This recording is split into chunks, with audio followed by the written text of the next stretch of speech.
To the great American Donald Trump, I'm sorry, but you're fired.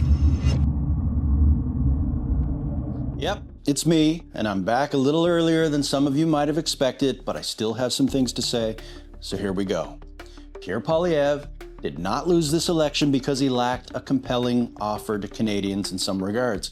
Canadians are definitely interested in lowering the national debt and the deficit, developing our national resources, including fossil fuels, and a new approach to dealing with crime, particularly crime associated directly with addiction.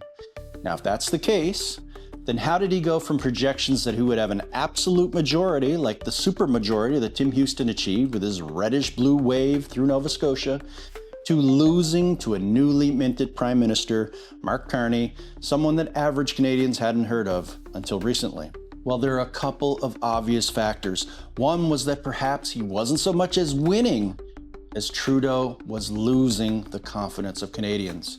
Or perhaps Carney negated Poilievre's axe the tax key election strategy by reducing the consumer carbon tax to zero. And then, of course, we had Donald Trump threatening to impose hazardous tariffs, some of which he's gone through with, and recklessly, as usual, suggesting that Canada should become the 51st state. The usual Donald Trump bullshit. You have MPs that have told me that they found it really difficult going door to door because a lot of people were saying, we like some of the policies you're doing, but we think your leader's a dick. And we, really?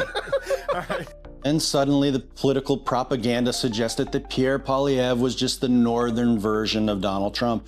And I'm not so sure that's actually the case, because I think it's hard to find a carbon copy or even the Temu version of Donald Trump that fills in as a believable replica.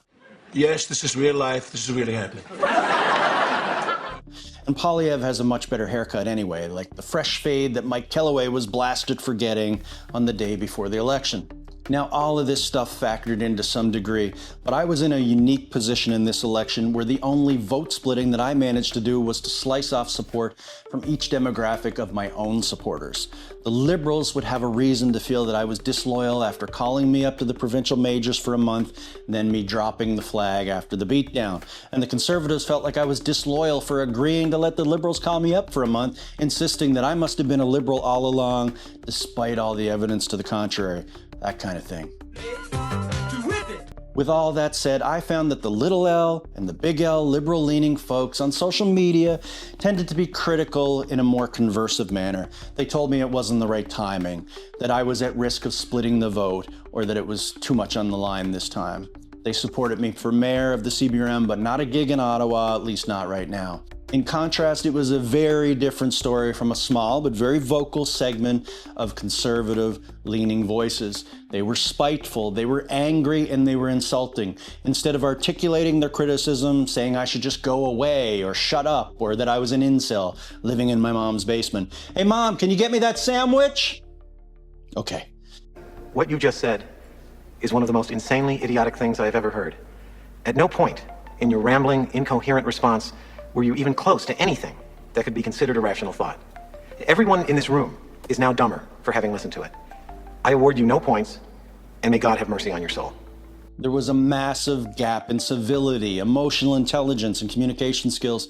Many of them were mad, but they didn't seem able to articulate why. In fact, they didn't seem interested in articulating why. Some supported Poilievre, but didn't convey much more depth than any of his three-word slogans. What you need to know is that these angry, lowbrow folks don't represent the majority of conservative-leaning voters. There's just no way for the election to swing from an impending and surefire majority over to the Liberals coming just a few seats away from a majority win. There's just no way to do that without a center mass of Canadian voters who are sensible and willing to listen to both sides before making a decision. That's what made that happen. I think what happened is that Poilievre's pandering to the angry and fringe groups of the far right was a populist strategy that simply backfired. Trudeau went away, the consumer carbon tax went to zero, and Trump got out of line. And when all of those factors were changed so considerably, voters paid attention and watched as a small but significant segment of his supporters went completely off the rails. Now, they said Alberta was going to leave us and we'd pay for it, as though they weren't one of us. If there is an appetite for that kind of conversation, that would be the avenue for it. But it's not something that our government would be putting forward. I believe that we've got to try to be on Team Canada, but my view has always been that Team Canada has to show that they're on Team Alberta too. They invented a home equity tax that doesn't exist to try to scare voters. They even tried everything in their power to equate Carney to simply being either a clone or a puppeteer of Justin Trudeau. They did so much of that they actually convinced the NDP voters from much farther left to shift their support to the Liberals in a strategic or an emotional vote, feeling that the best way to protect the country was to sacrifice their own candidates for the greater good. Now, I think the Conservatives could have won the election, even with all of these factors that shifted so suddenly. Carney wasn't invincible. The national debt alone is monstrous, and trades workers support extracting and refining our natural resources, including fossil fuels. It was all in the projections before Trudeau exited stage left of center. It could have happened. But when you make things ugly, the sensible center of political voters in Canada who lean left or lean right aren't going to mark their X either in erasable pencil or smearable pen and then endorse what reminds them of the kind of degradation of democracy that we see south of the border. And just to think of the work and the personal image upgrading that Poilievre did for his brand and his party, only to have it completely tanked by anger, ugliness, and incivility. So what do you learn from that? A man who was a few months away from being prime minister to a majority conservative government lost his own seat. And now he has red Tories like Tim Houston stoking the fire for calls for Houston himself to head to Ottawa and give the CPC machine new wheel bearings and an alignment, because when the mechanics are bad, it's an uncomfortable, car sickness inducing pull too far to the right. And that's what Canadian voters, by plurality, rejected. There are many shades of blue. And it can be a big tent, and it can be an effective big tent. And I think that after 4 consecutive losses to the Liberal Party, I think it's time for them to do some soul searching, and I hope they do. Do you think there are lessons they could have taken from your election win in the fall, maybe that they didn't take? I think our election campaign was pretty successful. I do think Doug Ford's re-election campaign was pretty successful too.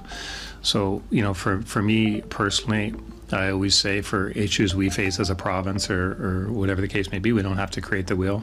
We can learn from others. We can work with others. I think there was opportunities for them to reach out and learn and work with others. They decided not to. That's their choice. Subscribe to Boxer Shorts Media right now, because I have more to say. Please hang up and try again.